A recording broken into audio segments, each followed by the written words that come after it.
Escrito 53. La rebelión de Lucifer. Lucifer era un brillante hijo Lanonandek primario de Nevadón. Había servido en muchos sistemas, había sido un consejero elevado de su grupo, y se distinguía por su sabiduría, sagacidad, y eficiencia. Lucero, o sea, Lucifer era el número 37 de su orden, y cuando fue comisionado por los Melquisedec, se le distinguió como una de las 100 personalidades más hábiles y brillantes entre más de 700.000 de su tipo. Desde comienzos tan magníficos, a través del mal y del error, abrazó el pecado y ahora se lo numera como uno de los 3 soberanos del sistema en Nevadón, que sucumbieron al impulso del yo y se rindieron a los sofismas de la libertad personal espuria, el rechazo de la lealtad universal, y el descuido de las obligaciones fraternales, la ceguera a las relaciones cósmicas. En el universo de Nevadón, el dominio de Cristo Micael, hay 10.000 sistemas de mundos habitados. En toda la historia de los hijos Lanonandek, en todo su trabajo a través de estos miles de sistemas, y en la sede central del universo, tan solo 3 soberanos de los sistemas han sido hallados en desacato al gobierno del Hijo Creador. 1. Los líderes de la rebelión. Lucifer no era un ser ascendente. Fue un hijo creado del universo local, y de él se dijo: perfecto eras en todos tus caminos desde el día en que fuiste creado hasta que se halló en ti injusticia. Muchas veces había estado en consejo con los altísimos de Dentía.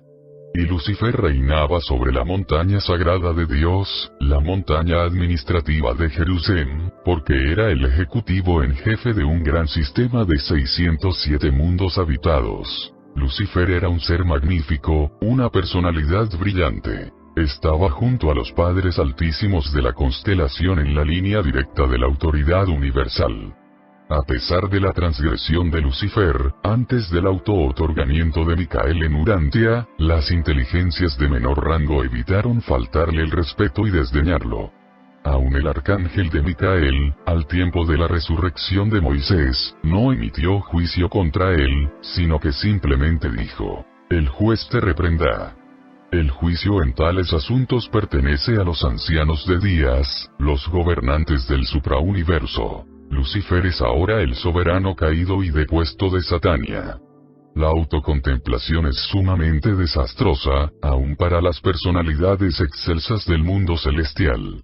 De Lucifer se dijo: tu corazón se enalteció por tu hermosura, tu esplendor corrompió tu sabiduría. Vuestro antiguo profeta vio este triste estado cuando escribió: ¿cómo caíste de los cielos, oh Lucero, hijo de la mañana? ¿Cómo has sido derribado, tú que te atreviste a confundir a los mundos? Muy poco se oyó acerca de Lucifer en Urantia, debido al hecho de que asignó a su primer ayudante, Satanás, para abogar por su causa en vuestro planeta. Satanás formaba parte del mismo grupo primario de Lanonandek, pero no había actuado nunca como soberano del sistema. Participó plenamente en la insurrección de Lucifer. El diablo no es sino Caligastia, el príncipe planetario depuesto de Urantia y un hijo de la orden secundaria de Lanonandek. Cuando Micael estaba en Urantia en la carne, Lucifer, Satanás y Caligastia se aliaron para precipitar el fracaso de la misión de auto-otorgamiento. Pero claramente fracasaron. Abadón era el jefe del séquito de Caligastia. Siguió a su jefe en la rebelión y desde entonces ha actuado como jefe ejecutivo de los rebeldes de Urantia. Belcebú era el líder de los seres intermedios desleales que se aliaron con las fuerzas del traicionero Caligastia. El dragón se volvió finalmente la representación simbólica de todos estos personajes malvados. Cuando triunfó Micael, Gabriel bajó de Salvington y encadenó al dragón, todos los líderes rebeldes, por una edad. De los rebeldes seráficos de Jerusalén se ha escrito: y a los ángeles que no mantuvieron su estado primario sino que abandonaron su propia morada, aseguró con fuertes cadenas de oscuridad hasta el juicio del gran día. 2. Las causas de la rebelión. Lucifer y su primer asistente, Satanás, habían reinado en Jerusalén por más de 500.000 años, cuando en su corazón comenzaron a alinearse contra el Padre Universal, y su hijo Micael por entonces vicegerente. No existían en el sistema de Satania condiciones peculiares o especiales, que sugiriesen o favoreciesen la rebelión.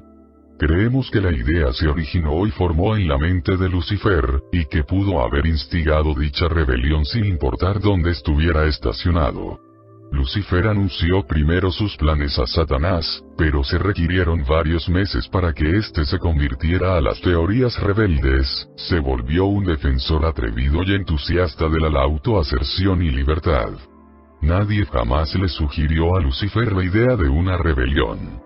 La idea de la autoaserción, en oposición a la voluntad de Micael y a los planes del Padre Universal, tal como los presentaba Micael, tuvo origen en su propia mente. Sus relaciones con el Hijo Creador habían sido íntimas y siempre cordiales.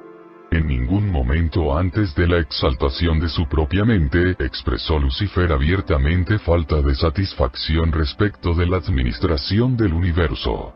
A pesar de su silencio, por más de 100 años del tiempo estándar, el unión de días en Salvington había estado reflectando a Ubersa que no reinaba completamente la paz en la mente de Lucifer. Esta información también fue comunicada al Hijo Creador y a los padres de la constelación de Norlatiadec. A lo largo de este periodo Lucifer se volvió cada vez más crítico del plan total de la administración universal, pero siempre profesó lealtad sincera a los gobernantes supremos.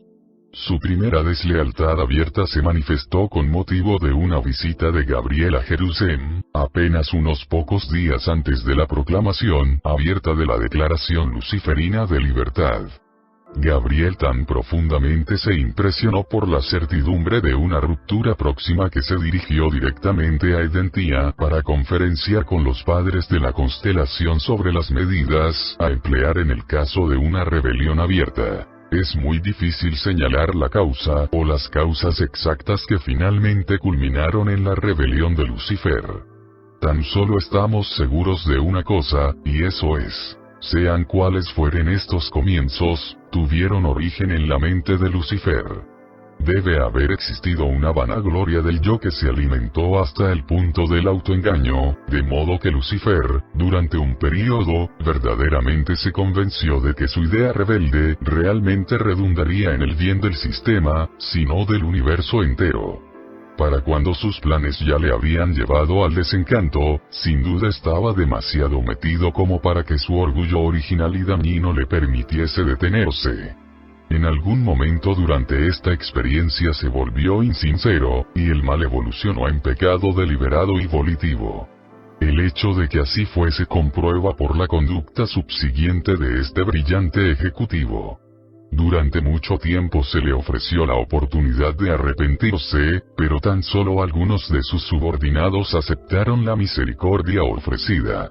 El fiel de Díaz de Edentia, por solicitud de los padres de la constelación, presentó personalmente el plan de Micael para la salvación de estos rebeldes flagrantes, pero la misericordia del Hijo Creador fue siempre rechazada y rechazada con desprecio y desdén cada vez mayores. 3. El manifiesto de Lucifer. 603-2, 53, 3, 1, cualesquiera hayan sido los orígenes primeros de la desazón en los corazones de Lucifer y Satanás, la explosión final tomó la forma de la Declaración Luciferina de Libertad. La causa de los rebeldes se expresó bajo 3 encabezamientos. 1. La realidad del Padre Universal. Lucifer alegaba que el Padre Universal en realidad no existía, que la gravedad física y la energía espacial eran inherentes al universo, y que el Padre era un mito inventado por los hijos paradisíacos con el objeto de retener el gobierno de los universos en el nombre del Padre. Negó que la personalidad fuera un don del Padre Universal. Aún sugirió que los finalizadores estaban en confabulación con los hijos paradisíacos para imponer el fraude sobre toda la creación, puesto que nunca volvían trayendo una idea muy clara de la personalidad auténtica del Padre tal como se la discierne en el paraíso. Confundió reverencia por ignorancia. La acusación era enorme, terrible, y blasfema. Fue este ataque velado contra los finalizadores el que sin duda influyó sobre los ciudadanos ascendentes por entonces en Jerusalén, para que estos permanecieran firmes y se mantuvieran constantes en su resistencia a todas las propuestas rebeldes. 2. El gobierno universal del Hijo Creador. Micael. Lucifer sostenía que los sistemas locales debían de ser autónomos. Protestó contra el derecho de Micael, el Hijo Creador, a la soberanía de Nevadón en nombre de un hipotético Padre paradisíaco y la exigencia de que todas las personalidades reconocieran su lealtad a este Padre invisible. Afirmó que el entero plan de adoración era un esquema sagaz para agrandar a los hijos paradisíacos. Estaba dispuesto a reconocer a Micael como su Padre Creador, pero no como su Dios y gobernante legítimo. Atacó con gran amargura el derecho de los ancianos de días potentados extranjeros de interferir en los asuntos de los sistemas y universos locales. Denunció estos gobernantes como tiranos y usurpadores. Exhortó a sus seguidores a que creyeran que ninguno de estos gobernantes podía hacer nada para interferir en la operación de la autonomía completa, si los hombres y los ángeles tenían el valor de afirmarse a sí mismos y reclamar atrevidamente sus derechos. Sostenía que se podía impedir a los ejecutores de los ancianos de días actuar en los sistemas locales si los seres nativos se atrevían a afirmar su propia independencia. Mantenía que la inmortalidad era inherente en las personalidades del sistema, que la resurrección era natural y automática, y que todos los seres vivirían eternamente, salvo cuando se lo impidiesen acciones arbitrarias e injustas de los ejecutantes de los ancianos de días. 3. El ataque contra el plan universal de capacitación de los mortales ascendentes. Lucifer sostenía que se gastaba demasiado tiempo y energía en el esquema de capacitar en forma tan completa a los mortales ascendentes sobre los principios de la administración del universo, principios que según él, eran poco éticos pero irracionales. Protestó contra el programa que duraba una entera edad de preparación de los mortales del espacio para un destino desconocido y señaló la presencia del cuerpo de los finalizadores en Jerusalén como prueba de que estos mortales habían pasado edades preparándose para un destino de pura ficción. Burlonamente señaló que los finalizadores habían encontrado un destino no más glorioso que el de volver a las humildes esferas similares a las de su propio origen. Sugirió que demasiada disciplina y capacitación prolongada les habían corrompido y que en realidad eran traidores de sus semejantes mortales puesto que ahora cooperaban en un esquema de esclavización de la creación entera a las ficciones de un mítico destino eterno para los mortales ascendentes. Advocó que los ascendentes debían disfrutar de la libertad de autodeterminación individual. Desafió y condenó el entero plan de ascensión mortal tal como estaba patrocinado por los hijos de Dios paradisíacos y apoyado por el Espíritu Infinito. Y fue con una declaración de libertad de este tipo que Lucifer lanzó su orgía de oscuridad y muerte. 4. El estallido de la rebelión. El manifiesto de Lucifer fue emitido en el cónclave anual de Satán y en el mar de cristal, en presencia de las huestes reunidas de Jerusalén, el último día del año, alrededor de 200.000 años atrás, tiempo de Urantia. Satanás proclamó que se podrían adorar las fuerzas universales físicas, intelectuales y espirituales pero que tan solo se podrá tener lealtad al gobernante presente y actual, Lucifer, el amigo de los hombres y de los ángeles y el Dios de la libertad. La autoaserción fue el grito de batalla de la rebelión de Lucifer. Uno de sus argumentos principales fue que, si el autogobierno era bueno y justo para los Melquisedec y otros grupos, debía de ser igualmente bueno para todas las órdenes de inteligencia. Fue atrevido y persistente en advocar la igualdad de la mente y la hermandad de la inteligencia. Afirmaba que todo gobierno debía limitarse a los planetas locales y a su confederación voluntaria en los sistemas locales. Rechazaba toda la demás supervisión. Prometió a los príncipes planetarios que gobernarían los mundos como ejecutivos supremos. Denunció la ubicación de las actividades legislativas en la sede central de la constelación y la conducta de los asuntos judiciales en la capital del universo. Sostenía que todas estas funciones de gobierno debían estar concentradas en las capitales de los sistemas, y procedió a establecer su propia asamblea legislativa, y organizó sus propios tribunales bajo la jurisdicción de Satanás. Y llamó a los príncipes de los mundos apóstatas para que hicieran lo mismo. Todo el gabinete administrativo de Lucifer le siguió y todos prestaron juramento públicamente como funcionarios de la administración del nuevo jefe de mundos y sistemas liberados. Aunque ha habido 2 rebeliones previas en Nevadón, estas acontecieron en constelaciones distantes.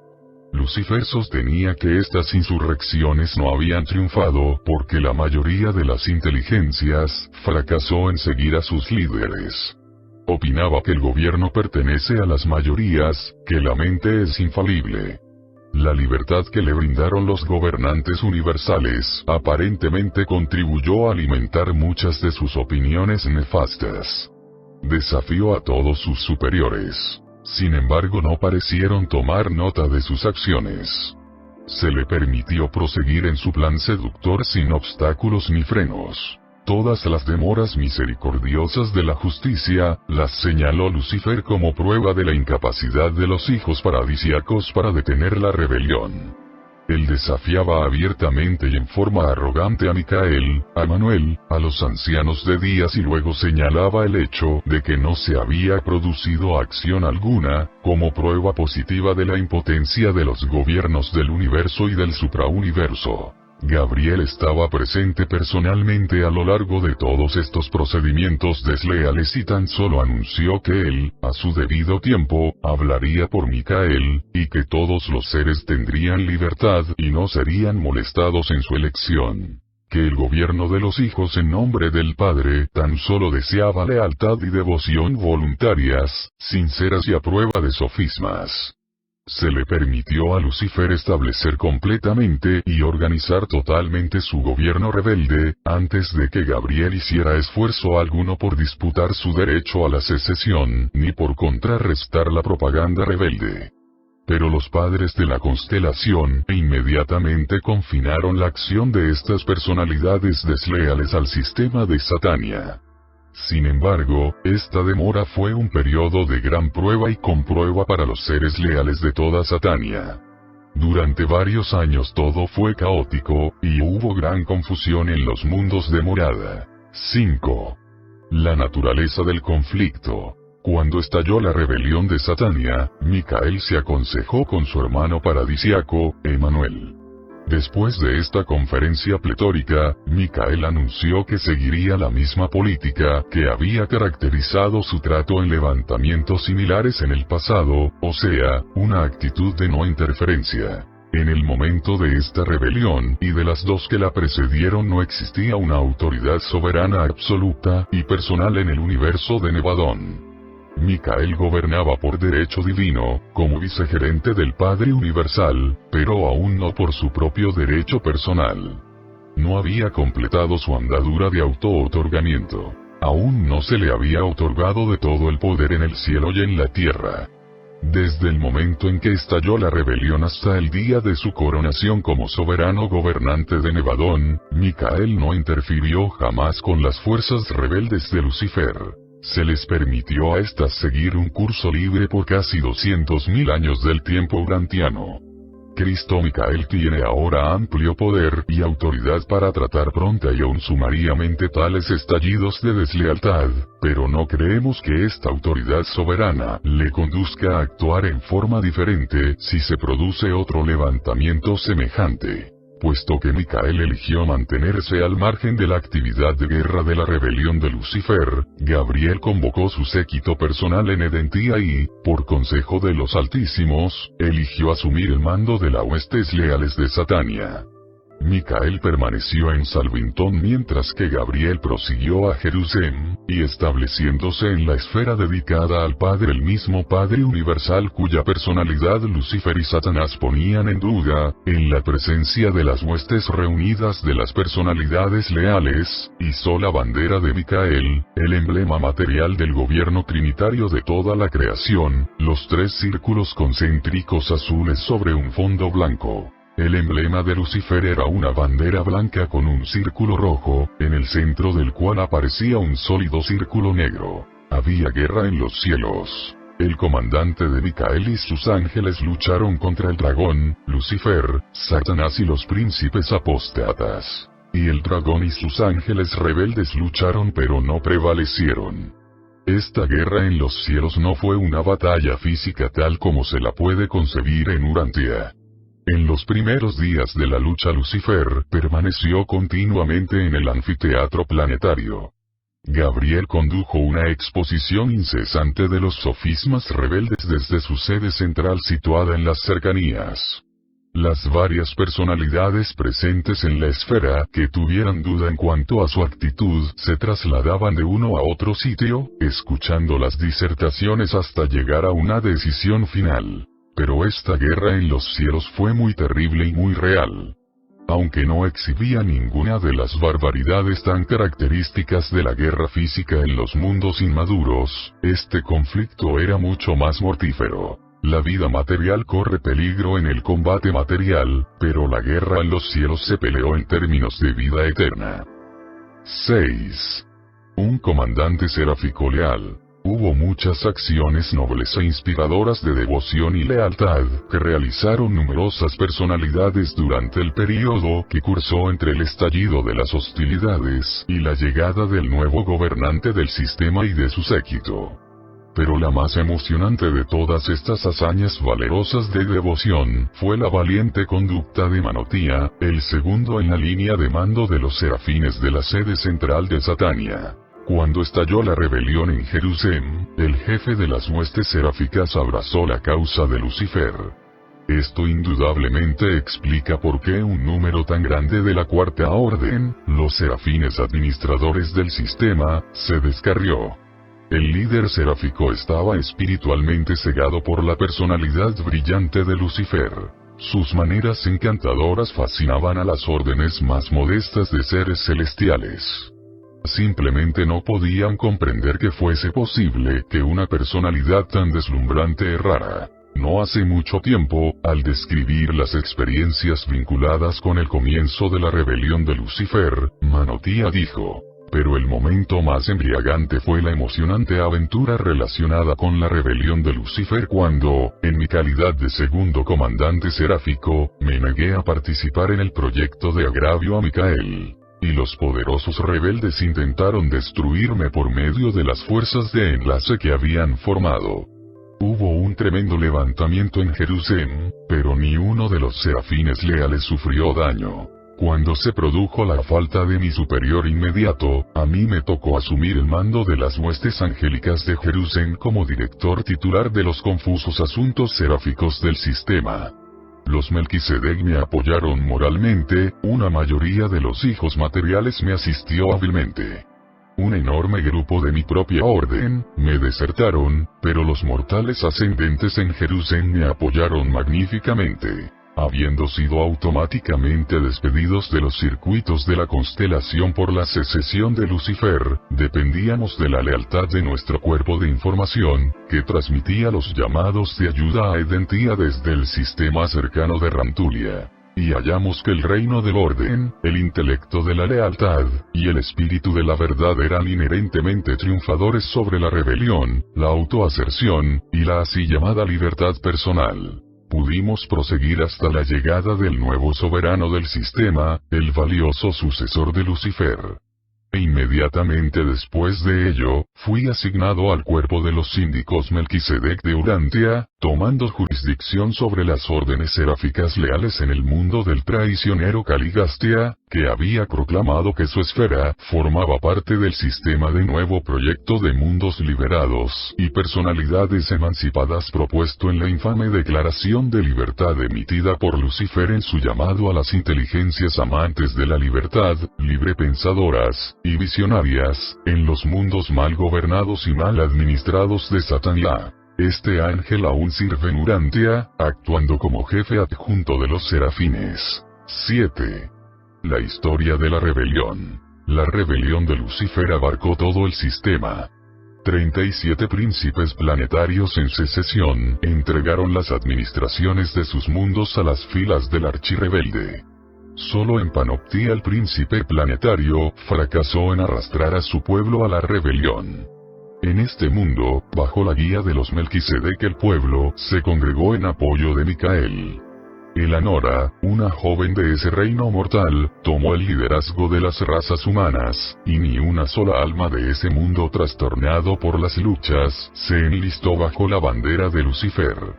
Y desde aquel entonces, estos leales panoptianos han servido en el séptimo mundo de transición de Jerusalén como cuidadores y constructores en la esfera del Padre y en sus 7 mundos de detención que la rodean. Los panoptianos no solo actúan como custodios literales de estos mundos, sino que también ejecutan las órdenes personales de Micael para el embellecimiento de estas esferas para una utilización desconocida del futuro. Hacen este trabajo mientras se detienen ahí, en el camino a Edentía. Durante todo este período, Caligastia advocaba la causa de Lucifer en Urantia. Los Melquisedec se opusieron hábilmente al apóstata príncipe planetario, pero los sofismas de la libertad sin frenos y las ilusiones de la autoaserción tuvieron todas las oportunidades para engañar a los pueblos primitivos de un mundo joven y no desarrollado. La propaganda para la secesión hubo de llevarse a cabo mediante el esfuerzo personal, porque se había suspendido el servicio de misión y todas las demás avenidas de comunicación interplanetaria por acción de los supervisores de los circuitos del sistema. En el momento del estallido de la insurrección, todo el sistema de Satania fue aislado de los circuitos de la constelación y también los del universo. Durante este período, todos los mensajes que llegaban y salían eran despachados por agentes seráficos y mensajeros solitarios. Los circuitos a los mundos caídos también estaban cortados, de modo que Lucifer no podía utilizar esta avenida para fomentar su esquema nefasto. Y mientras el archirrebelde viva dentro de los confines de Satania, no se volverán a establecer estos circuitos. Esta fue una rebelión Lanonandek. Las órdenes más altas de filiación del universo local no se unieron a la secesión de Lucifer, aunque algunos de los portadores de vida estacionados en los planetas rebeldes estuvieron un tanto influidos por la rebelión de los príncipes desleales. Ninguno de los hijos trinidizados se descarrió. Los Melquisedec, los arcángeles y las estrellas brillantes vespertinas se mantuvieron todos leales a Micael y, con Gabriel, lucharon valientemente por la voluntad del Padre y el gobierno del Hijo. Ningún ser de origen en el paraíso participó en la deslealtad. Juntamente con los mensajeros solitarios, establecieron su sede en el mundo del espíritu y permanecieron bajo el liderazgo del fiel de Días en Edentía. Ninguno de los conciliadores traicionó, tampoco ni se descarrió uno solo de los registradores celestiales. Pero hubo grandes pérdidas entre los compañeros morontiales y los maestros de los mundos de morada. De la Orden Suprema de los Serafines, no se perdió ni un solo ángel, pero un grupo considerable de la Orden siguiente, la Orden Superior, fue engañado y engatusado. Del mismo modo se descarriaron algunos de la Orden Tercera o Supervisora de Ángeles. Pero el colapso terrible se produjo en el cuarto grupo, los ángeles administradores, o sea los serafines que están normalmente asignados al servicio de las capitales de los sistemas. Manotías salvó a casi 2/3 de ellos, pero un poco más de 1/3 siguieron a su jefe uniéndose a las filas rebeldes. 1/3 de todos los querubines de Jerusalén vinculados a los ángeles administradores, se perdieron con sus serafines desleales. De los auxiliares angélicos planetarios, los asignados a los hijos materiales, aproximadamente 1/3 fueron engañados, y casi 10% de los ministros de transición fueron engatusados. Juan vio esto simbólicamente cuando escribió del gran dragón rojo, diciendo: y su cola atrajo a 1/3 parte de las estrellas del cielo y las lanzó a la obscuridad. La pérdida más grande aconteció en las filas angélicas, pero la mayoría de las órdenes más modestas de inteligencia participaron en la deslealtad. De los 681.217 hijos materiales perdidos en Satania, el 95% se perdieron en la rebelión de Lucifer. Grandes números de seres intermedios se perdieron en los planetas individuales cuyos príncipes planetarios abrazaron la causa de Lucifer. En muchos aspectos esta rebelión fue la más desastrosa y de mayor magnitud de todos estos sucesos en Nevadón. Hubo más personalidades comprometidas en esta insurrección que en las otras dos juntas. Es deshonor eterno para ellos que los emisarios de Lucifer y Satanás no exceptuaron las guarderías de capacitación de infantes en el planeta cultural finalizador, sino que más bien intentaron corromper estas mentes en desarrollo misericordiosamente salvadas de los mundos evolutivos. Los mortales ascendentes eran vulnerables, pero resistieron a los sofismas de la rebelión mejor que los espíritus más bajos. Aunque cayeron muchos en los mundos de morada más bajos, aquellos que no habían logrado la fusión final con sus ajustadores, está registrado para gloria de la sabiduría del esquema de ascensión que ni uno solo de los integrantes de la ciudadanía ascendente de Satania residentes en Jerusalén participó en la rebelión de Lucifer. Hora tras hora y día tras día las estaciones emisoras de todo Nevadón estaban repletas de ansiosos observadores de toda clase imaginable de inteligencias celestiales, que examinaban ávidamente los boletines sobre la rebelión de Satania y se regocijaban al oír narrar continuamente los informes de la lealtad inflexible de los mortales ascendentes que, bajo el liderazgo Melquisedec, triunfaron en su resistencia a los esfuerzos combinados y prolongados de todas las sutiles fuerzas del mal que tan rápidamente se habían congregado bajo el estandarte de la secesión y el pecado. Pasaron más de 2 años de tiempo del sistema entre el comienzo de la guerra en los cielos y la instalación del sucesor de Lucifer. Pero finalmente llegó el nuevo soberano al mar de cristal con su séquito. Me encontraba entre las reservas movilizadas en Edentía por Gabriel, y recuerdo bien el primer mensaje de la Anaforge al padre de la constelación de Norlatiadec. Decía: no se ha perdido un solo ciudadano de Jerusalén. Todos los mortales ascendentes sobrevivieron la dura prueba y surgieron de la comprueba crucial triunfadores y victoriosos. Y este mensaje llegó a Salvington, Uversa y el Paraíso, transmitiendo la certidumbre de que la experiencia de sobrevivir en la ascensión mortal es la mayor protección contra la rebelión y la salvaguardia más segura contra el pecado. Este noble grupo de mortales fieles de Jerusalén sumaba 187.432.811. Con la llegada de la Anaforge los archirrebeldes fueron derrocados y privados de todo poder gobernante, aunque se les permitió movilizarse libremente por Jerusalén, las esferas morontiales, y aun los distintos mundos habitados. Ellos continuaron sus esfuerzos de decepción y seducción para confundir y descarriar las mentes de los hombres y de los ángeles. Pero en cuanto a su tarea en el monte administrativo de Jerusalén, no se halló ya lugar para ellos. Aunque Lucifer fue privado de toda autoridad administrativa en Satania, no existía por aquel entonces ningún poder ni tribunal del universo local que pudiese detener o destruir a este maligno rebelde. En aquella época Micael no era un gobernante soberano. Los ancianos de Días apoyaron a los padres de la constelación en la toma del gobierno del sistema, pero no han emitido jamás ninguna decisión subsiguiente en las muchas apelaciones aún pendientes respecto del estado presente y de la disposición futura de Lucifer, Satanás y sus colaboradores. Así pues, estos archirrebeldes pudieron deambular por todo el sistema en busca de la incursión ulterior de sus doctrinas de descontento y autoaserción. Pero en casi 200.000 años urantianos, han sido incapaces de engañar a otro mundo. No se ha perdido ningún mundo de Satania desde la caída de los 37, ni siquiera aquellos mundos más jóvenes, que fueron poblados después del día de la rebelión. 8. El Hijo del Hombre en Urantia. Lucifer y Satanás deambularon libremente por el sistema de Satania, hasta que se completó la misión de auto-otorgamiento de Micael en Urantia.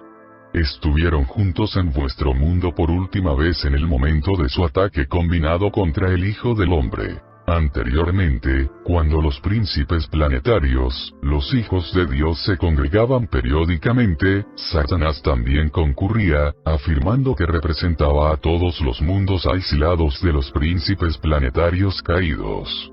Pero, desde el auto-otorgamiento final de Micael, no se le volvió a acordar dicha libertad en Jerusalén. Posteriormente a sus esfuerzos por corromper a Micael durante su auto-otorgamiento en la carne, toda compasión por Lucifer y Satanás ha perecido en todo Satania, o sea, fuera de los mundos aislados de pecado. El auto-otorgamiento de Micael terminó la rebelión de Lucifer en todo Satania fuera de los planetas de los príncipes planetarios apóstatas. Y este fue el significado de la experiencia personal de Jesús poco antes de su muerte en la carne, cuando cierto día exclamó a sus discípulos: «Y contemplo cómo cae Satanás desde el cielo como un rayo». Había concurrido a Urantia con Lucifer para sostener una última contienda crucial. El Hijo del Hombre confiaba en el éxito, y sabía que su triunfo en vuestro mundo establecería por siempre el estado de sus enemigos de toda una edad, no solamente en Satania sino también en los otros dos sistemas a donde había penetrado el pecado. Hubo supervivencia para los mortales y certidumbre para los ángeles, cuando vuestro maestro, en respuesta a las propuestas de Lucifer, respondió calmadamente y con certidumbre divina: «Vete detrás de mí, Satanás». Ese fue, en principio, el fin verdadero de la rebelión de Lucifer. Es verdad que los tribunales de Ugarsa aún no han emitido la decisión ejecutiva respecto de la apelación de Gabriel solicitando la destrucción de los rebeldes, pero un tal decreto indudablemente será emitido en la plenitud del tiempo, puesto que el primer paso en la adjudicación de este caso ya ha sido tomado. El Hijo del Hombre reconoció a Caligastia como príncipe técnico de Urantia hasta cerca del tiempo de su muerte. Dijo Jesús: «Ahora es el juicio de este mundo. Ahora caerá el príncipe de este mundo». Luego, aún más cerca de completar la misión de su vida, anunció: «El príncipe de este mundo es juzgado». Y es este mismo príncipe derrocado y desacreditado que cierta vez fue llamado Dios de Urantia. La última acción de Micael antes de abandonar Urantia consistió en ofrecer misericordia a Caligastia y Daligastia, pero despreciaron su tierna oferta. Caligastia, vuestro príncipe planetario apóstata, aún está libre en Urantia de perseguir sus nefastos designios, pero no tiene absolutamente ningún poder para entrar en la mente de los hombres, ni tampoco puede acercarse a sus almas para tentarlas o corromperlas a menos que realmente deseen ser maldecidas por su malvada presencia. Antes del auto-otorgamiento de Micael, estos gobernantes de la oscuridad trataron de mantener su autoridad en Urantia, y persistentemente se resistieron a las personalidades menores y de menor rango. Pero a partir del día de Pentecostés, este traicionero Caligastia y su igualmente despreciable colaborador Daligastia, son serviles ante la majestad divina de los ajustadores del pensamiento paradisiacos, y el protector espíritu de la verdad, el espíritu de Micael, que ha sido derramado sobre toda la carne. Pero aún así, ningún espíritu caído tuvo jamás el poder de invadir la mente o de acosar las almas de los hijos de Dios. ni Satanás ni Caligastia podrían tocar o acercarse a los hijos de Dios por la fe. La fe es una armadura eficaz contra el pecado y la iniquidad. Es verdad. Aquel que nace de Dios se guarda y el maligno no le toca. En general, cuando se supone que los mortales débiles y disolutos están bajo la influencia de los diablos y demonios, es que les dominan meramente sus propias tendencias inherentes y viles, siendo descarriados por sus propias propensiones naturales. Al diablo se ha acreditado mucho del mal que no le pertenece. Caligastia ha sido comparativamente impotente a partir de la cruz de Cristo. 9. El estado presente de la rebelión. En los primeros días de la rebelión de Lucifer, Micael ofreció salvación a todos los rebeldes. A todos los que demostraran un arrepentimiento sincero, ofreció, en cuanto llegara a la completa soberanía universal, perdón y restablecimiento a alguna forma de servicio universal. Ninguno de los líderes aceptó esta oferta misericordiosa. Pero miles de los ángeles y las órdenes menores de los seres celestiales, incluyendo a cientos de hijos e hijas materiales, aceptaron la misericordia proclamada por los panoptianos, y se les otorgó rehabilitación al tiempo de la resurrección de Jesús 1900 años atrás. Estos seres desde entonces han sido transferidos al mundo del Padre de Jerusalén, en el cual deben permanecer, técnicamente, hasta que los tribunales de Ugarsa emitan una decisión en el sumario de Gabriel vs. Lucifer. Pero nadie duda de que, cuando se emita el veredicto de aniquilación, estas personalidades arrepentidas y salvadas serán eximidas del decreto de extinción. Estas almas en probación trabajan ahora con los panoptianos en la tarea de cuidar el mundo del Padre. El archiengañador no ha estado en Urantia desde días en que intentó desviar a Micael del propósito de completar el auto-otorgamiento y establecerse final y certeramente como gobernante incondicional de Nevadón. Cuando Micael se volvió el jefe establecido del universo de Nevadón, Lucifer fue detenido por los agentes de los ancianos de días de Ugarsa y desde entonces ha estado encarcelado en el satélite número 1 del grupo del Padre de las esferas de transición de Jerusalén. Y aquí los gobernantes de otros mundos contemplan el fin del soberano infiel de Satania. Pablo conocía el estado de estos líderes rebeldes después del auto-otorgamiento de Micael, pues escribió de los jefes de Caligastia que eran huestes espirituales de maldad en las regiones celestiales. Al asumir la soberanía suprema de Nevadón, Micael solicitó de los ancianos de días la autoridad para internar a todas las personalidades que participaron en la rebelión de Lucifer hasta que se emitiesen las decisiones de los tribunales del suprauniverso en el juicio de Gabriel vs. Lucifer, asentado en los registros del Tribunal Supremo de Ugarsa casi 200.000 años atrás, en vuestra medida de tiempo. En cuanto al grupo de la capital del sistema, los ancianos de días otorgaron la solicitud de Micael con solo una excepción. Se permitió que Satanás realizara visitas periódicas a los príncipes apóstatas en los mundos caídos hasta que otro hijo de Dios fuera aceptado por estos mundos apóstatas, o hasta el momento en que los tribunales de Ugarsa comenzaran la adjudicación del caso de Gabriel vs. Lucifer. Satanás podía venir a Urantia, porque no había un hijo de alta categoría en residencia, ni un príncipe planetario ni un hijo material. Maquivainta Melquisedec ha sido proclamado desde entonces príncipe planetario vicegerente de Urantia, y la apertura del caso de Gabriel vs. Lucifer ha señalado la inauguración de regímenes temporales planetarios en todos los mundos aislados. Es verdad que Satanás visitó periódicamente a Caligastia y a otros de los príncipes caídos hasta el momento de la presentación de estas revelaciones, momento en el cual ocurrió la primera audiencia de la solicitud presentada por Gabriel para la aniquilación de los archirrebeldes. Satanás está ahora incondicionalmente detenido en los mundos de prisión de Jerusalén. A partir del auto-otorgamiento final de Micael, nadie en todo Satania ha deseado ir a los mundos de prisión para ministrar a los rebeldes internados.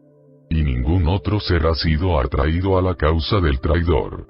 Durante 1900 años no ha cambiado esta condición. No anticipamos la eliminación de las presentes restricciones de Satán y hasta tanto los ancianos de días no hagan su disposición final de los archirrebeldes. Los circuitos del sistema no serán restablecidos siempre y cuando viva Lucifer.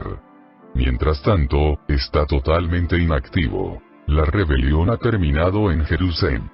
Termina en los mundos caídos en cuanto llegan los hijos divinos. Creemos que todos los rebeldes que en algún momento pudieran aceptar la misericordia ya lo han hecho. Aguardamos la emisión del informe de la decisión que privará a estos traidores de la existencia de la personalidad. Anticipamos que el veredicto de Ugarza será pronunciado mediante la transmisión ejecutiva que efectuará la aniquilación de estos rebeldes internados. Después de ello, buscaréis sus lugares, pero no los hallaréis. Y los que os conozcan entre los mundos se espantarán al veros. Habéis sido un terror, pero nunca jamás lo seréis nuevamente. Así pues todos estos traidores especiales serán como si nunca hubiesen sido. Todos aguardan el decreto de Ugarza. Pero durante muchas edades los 7 mundos de prisión de la oscuridad espiritual en Satania han constituido una advertencia solemne para todo Nevadón, que proclama elocuente y eficazmente la gran verdad de que el camino del transgresor es duro, que cada pecado encierra la semilla de su propia destrucción, que la paga del pecado es muerte. Presentado por Manobán del Melquisedec, anteriormente vinculado a los síndicos de Urantia.